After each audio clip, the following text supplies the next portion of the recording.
if someone throws a ball to you, you do not have to catch it.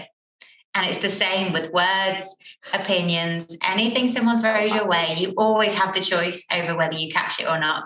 It's so hard. It's so like I think like a mark of a lot of, I think my viewers, all my recovering awkward folks on YouTube is like, we're ball catchers. we are takers. We're like, yes, let's try. Like we're always trying. And so it's really hard to say a boundary as I'm going to set up is like, do I like the ball? And if I don't, I'm just going to let it drop. Oh, that is so hard. Oh, that's so hard. Do you drop balls? Do you do that? Yeah. Yeah, and yes, I do. I drop balls. I'm a proud ball dropper. Okay. Who are the world's most interesting people? And what fascinating, groundbreaking, incredible things can they teach us? In this new series, I leave our Science of People lab to interview my favorite authors, experts, and celebrities for them to share their best people hacks, social skills, and stories. And let me tell you, they have some juicy tips. This is a new series I'm calling The World's Most Interesting People. Do you care what other people think? Me too. And I'm trying to fight it. So today I brought on my friend, Jodie Cook. Say hello. Hey. Okay, let me brag about you for a second. So Jodie's an entrepreneur, author, and athlete on a mission to see what she's capable of and help others do the same. She built and recently sold the marketing agency she started at age 22. She writes books and articles on the topic of entrepreneurship, including for Forbes, and she competes for Great Britain in powerlifting. Incredible. Her books include Stop Acting Like You're Going to Live Forever and How to Raise Entrepreneurial Kids. Her next book, which is out right now, is The 10-Year Career. And we are so excited to have you. And I cannot wait to get my hands on this book. Welcome. Thank you so much for having me, Vanessa. So we both struggle with the same thing, which is you've conquered it and you're going to help me and help us. How to stop caring what other people think.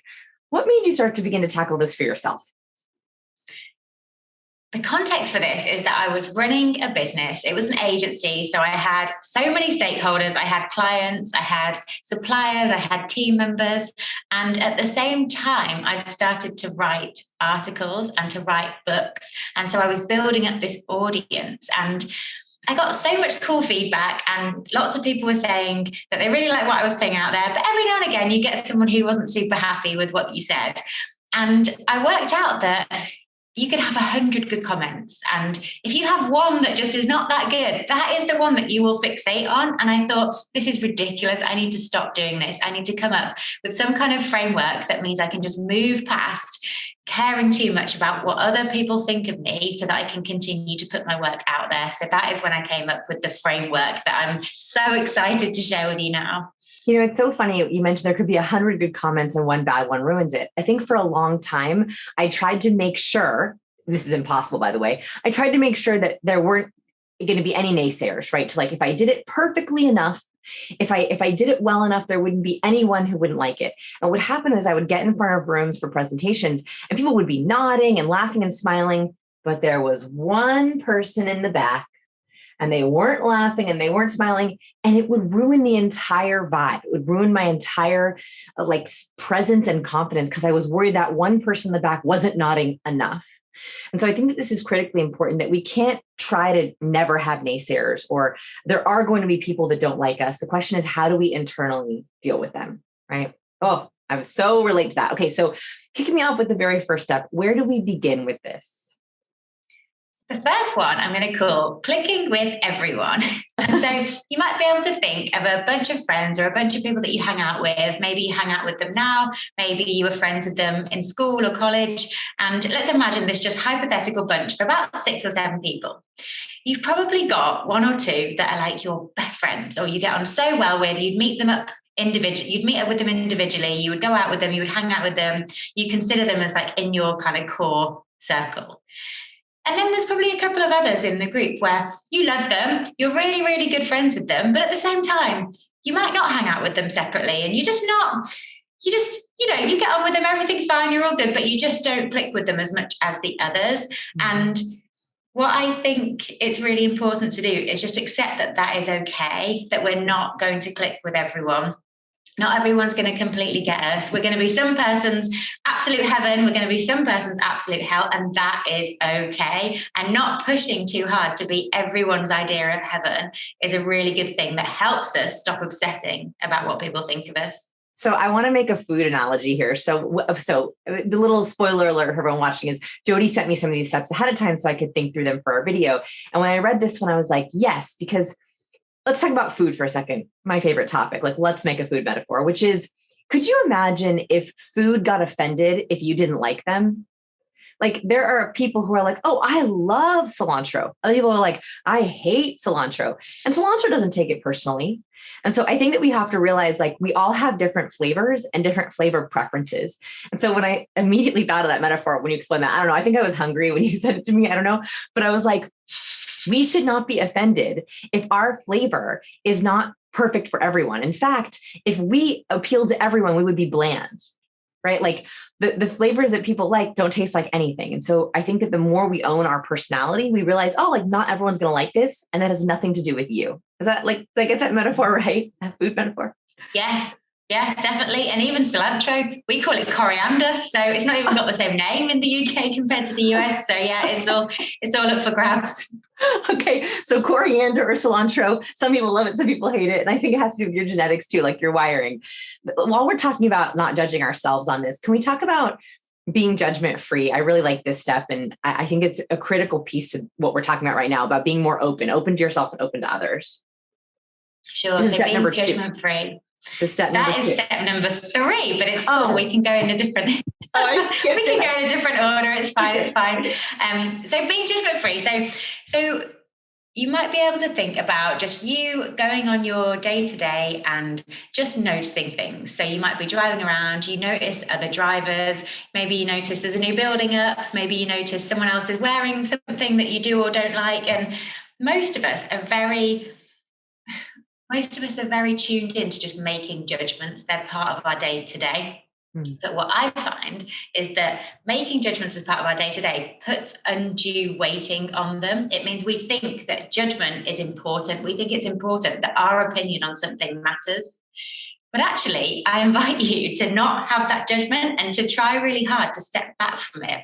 And rather than see something as being there to be commented on, just see it as existing, and that's it. Because what I've found is when you do that, it takes away the weighting of judgment. And it means that judgment plays a less important part in your life. So you give less weight to other people's judgments, maybe of you or of your work. And it helps you separate from it. I also think like it also helps you be less, not only judgmental of others, but if they're caring what you think and you're being judgmental because someone's different, I think that there's a reciprocal dislike that can happen. So if you're with people and you feel like you're judging them, they sense that. Like I truly believe emotions are contagious. The research shows that people can pick up on our sense of like or dislike. So if you're judging people, right, you're with someone, you're like, oh, I don't like what they're wearing, or I don't like what they said, or I don't like who they are.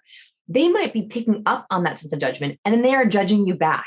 So it might be the case that this is actually the cause of some of that judgment that you are feeling. So if we stop caring what other people think, it actually starts with stop judging other people in a negative way. We can notice their differences, but I think that if we begin to create those seeds of dislike, it can create kind of that cycle. Have you ever felt that before? I think that happens. Yes, definitely. People. I think this is a really tough one to crack because we're probably in habit loops that are going to go on. And it requires that intentional, no, I'm going to stop doing this, for you to stop doing it. And then that starts a new cycle of being judgment free, which is so much better just for your own peace of mind and mental health. Yes. So maybe the big step here is if you can't stop caring what other people think, just start accepting everyone. Like that can be like, that's one thing that you can control, right? It's like, I'm going to start accepting everyone. Okay. I skipped ahead to 3. We don't want to miss 2. So tell me about step number 2, because that's just as important. 2 is called in and out of your control. And this very much comes from Stoic philosophy, which says that you should just focus on what you can control and let slide everything that you can't control. And I was thinking about books for this because you and I both write books, and there are many parts of writing and publishing a book that we can control. We can control the research, the cover, the work we put into it, how much we know our audience and who we're speaking to, how much effort we put into it, how much we love doing it, all of these amazing things that we can control.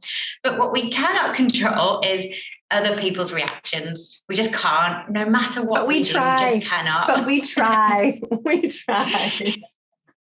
So yes. I always like starting exercises with almost like a blank piece of paper, put a line down the middle and write on one side, in my control, and the other side, out of my control, and then split the whole exercise into those two things. And then you can almost rip off the right-hand side and just chuck it away because it doesn't matter at all.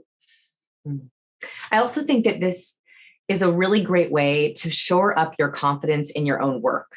So for example, I tend to care the most about what other people think of me in professional settings. It actually is less, I'm a weird, awkward person. So in social settings, I really don't care what other people think of me. But in professional settings, I really want them to like me. I want them to get helped by my work.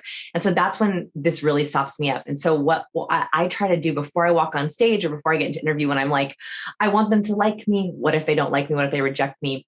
Is I'm like, am I really sure this is going to help people? Do I know this work works? Yes. And that's all that matters.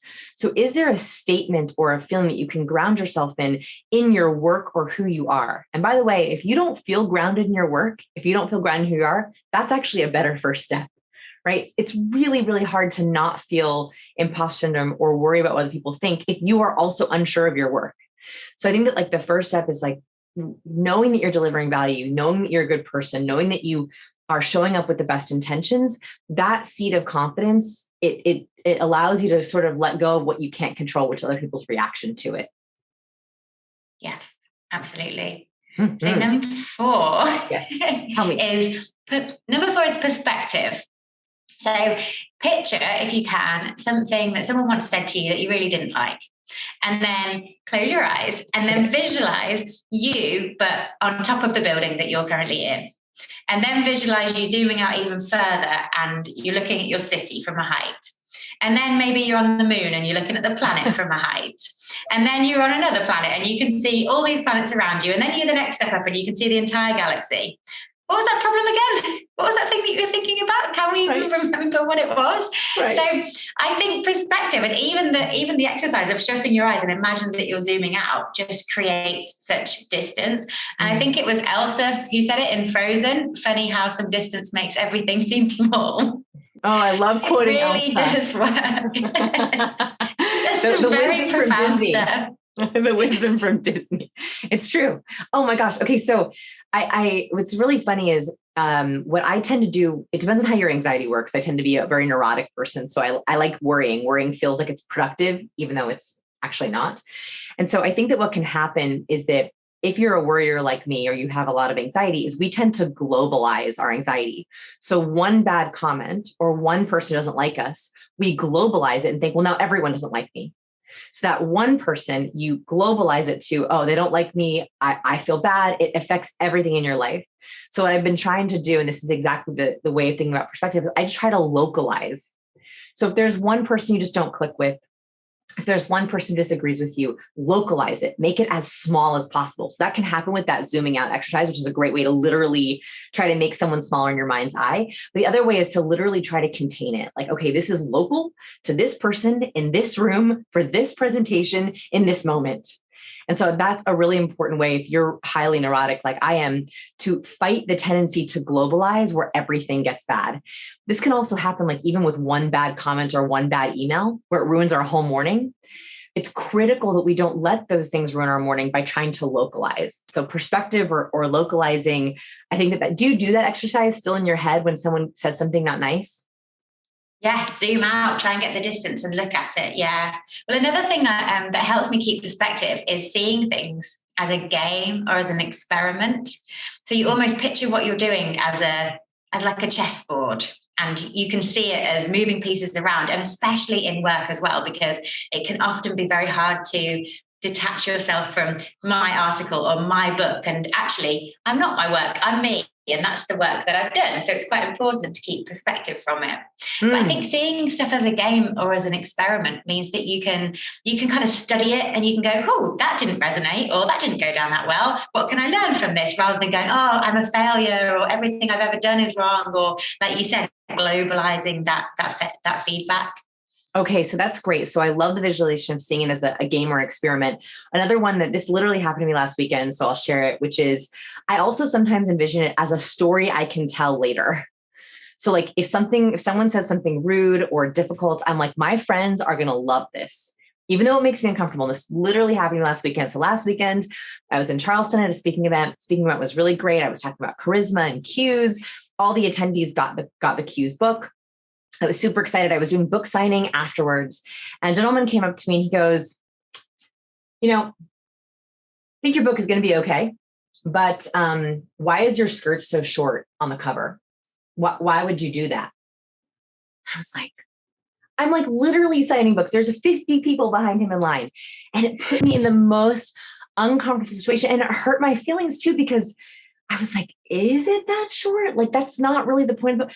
So I didn't know what to say to him. And so I was like, well, it's a picture that makes me feel good. Like I felt really confident in that moment. Like I remember taking that shot and feeling really confident and really excited. I was so excited about the book. I remember feeling confident. So we wanted to capture that confidence for the book cover. He was like, well, you should have done it shorter. Like totally dismissed me, walked away. And I said to myself in that moment, I was like, my friends are going to laugh at this story. It hurt my feelings. I won't lie. It hurt my feelings.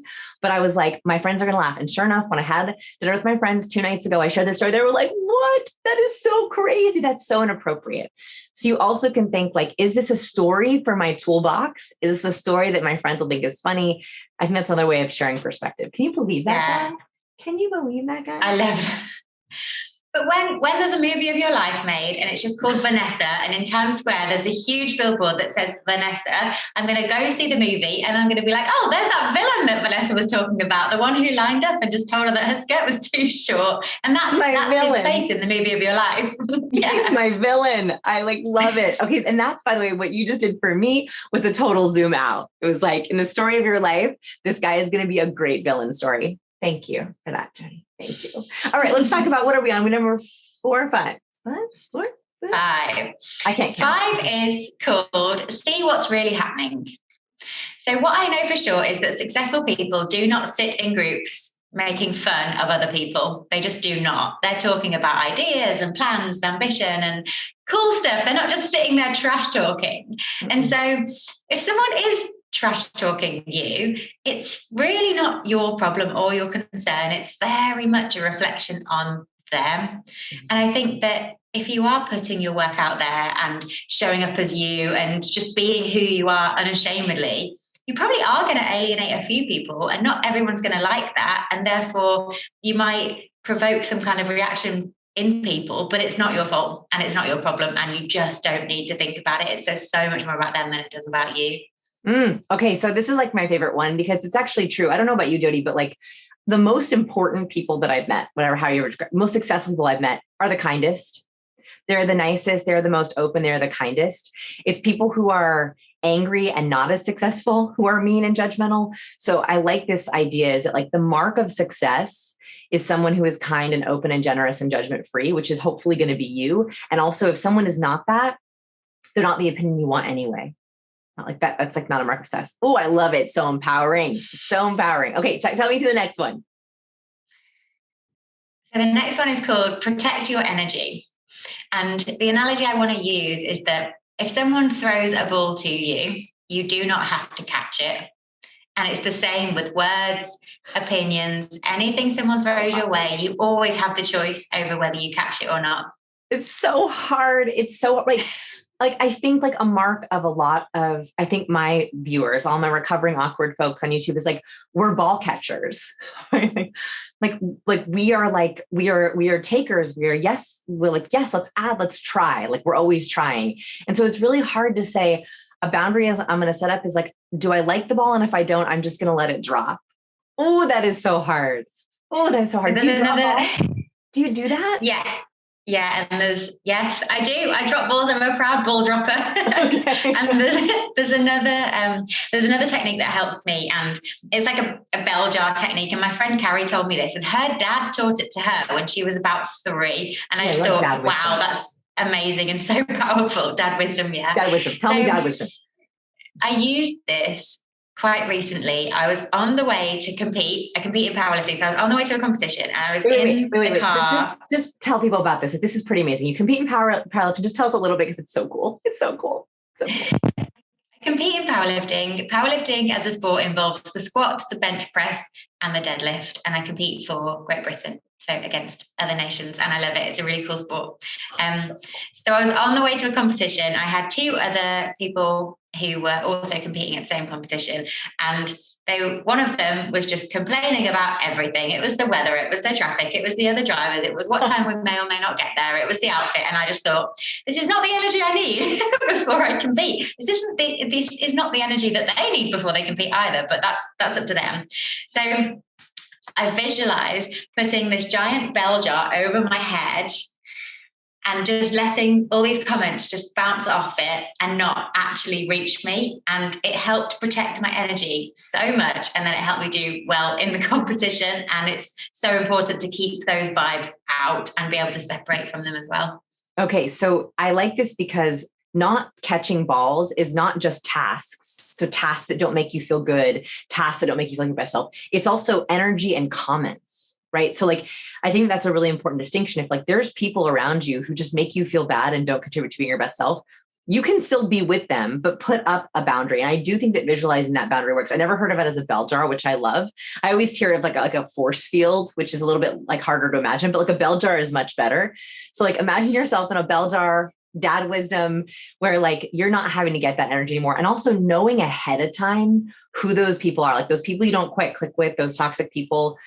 We have to be prepared for those people. It's like putting on armor. You can't control them, but you can't control your reaction to them, which I think was bringing us back to step number 2, right? Which is like perfect. All right, take us to our very last tip. The last one is remember your why.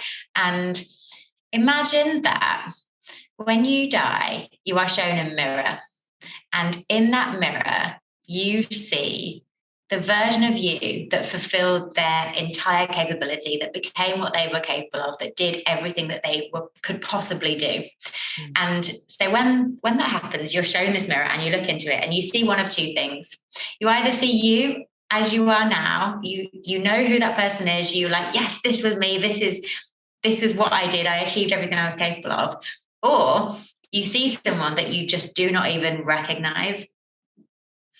I think about that all the time. And I believe that turning up to that event, seeing the person who did achieve everything they were capable of, involves knowing what you're here to do and doing it. And I feel like the more you focus on that, the less you give weight to what other people think or what other people say or different reviews and opinions, because you're so focused on serving and giving and doing whatever you were put here to do, which I believe everyone's got their thing that they were put here to do, even if they don't know it yet. So that it's so beautiful because a little behind the scenes on my writing process for this channel is I have one goal, like my why is to be relentlessly helpful. That's what I think. Is this video going to be relentlessly helpful? Is it going to solve someone's pain point? Is someone going to feel like, yes, that fixed it, made me feel better, made me feel more confident? And so if it fits that, I'm good. The problem is when I write, I get nervous. When I'm thinking about a script, I'm like, what if people don't like this video? What if people think it's silly? What if people don't like my tip or my perspective? What if people think I'm giving bad advice? And what calms me as I come back to, is this video relentlessly helpful? Some people might not like it, but could it be relentlessly helpful for most people? If the answer is yes, I put it out. And there have been videos, by the way, that have sat on my computer that my video editor is like, are you ready to post it? Are you ready to post it? And I'm scared. And the only thing that's gotten me to post those videos is this relentlessly helpful? So I think that this is a great way to end this video, which is, what's the question that you ask yourself that reminds you, that grounds you in your why? Is it your knowledge? Is it your intention? Is it your goal? That if you know that you're answering that question, you can put up with any of the haters or any of the dislike or any of the bad commenters. Do you know, Jodie, do you have a question like that or something that you, like a mantra that you kind of is your why? Do you have that? My why personally is to discover what I'm capable of and help other people do the same. But I love the questions that lead you there. And I write them at the top of my journal all the time. Like, what do I know for sure? What am I here to do? What have I achieved today? What's the progress? Just journaling on questions helps me remember my why. Okay, so we need to be relentless reminders of those whys. I hope that below the video you can put the tip that most helped you. If you're even brave enough, put your why, what your kind of driving force is. Please, please go check out Jodie's new book. Jodie, will you tell us about your new book? I'm so excited about it. Tell me about it. My new book is called 10-Year Career, Fast Track Your Freedom. And it's all about the entrepreneurial journey and how we can do it in a certain order that might mean that it could all be done and dusted much faster. We can achieve a lot more in a shorter space of time. I love it. Okay, so what's that famous quote, Jodie? It's like we always overestimate what we can achieve in a year and underestimate what we can achieve in 10 years. Is that yes, correct? it's Bill Gates. Yeah, people overestimate what they can do in a year and underestimate what they can do in 10 years, but you can do a hell of a lot in 10 years. That's right. So I love your book because just think for a second about your next 10 years. You can do so much. We underestimate what we can do in 10 years. And Bill Gates, he knows what he's talking about. So if you think about your next 10 years, thinking about capitalizing them and squeezing every ounce that you can out of it, I'd highly recommend checking out Jodie's book. She has had so much success. She sold her agency at 22, right? Or you started at 22? Is that right? Started at 22, sold it at 32. I had my own 10-year career, so it's got a lot of the lessons from that as well. Her story is incredible. You have to go read it. Jodie, I want to thank you so much for being with us today. Thank you so much for having me. All right. Bye, everyone. Leave your comment below the video, give this a like, and go check out Jodie's new book. Bye. Don't forget to check out all of these goodies.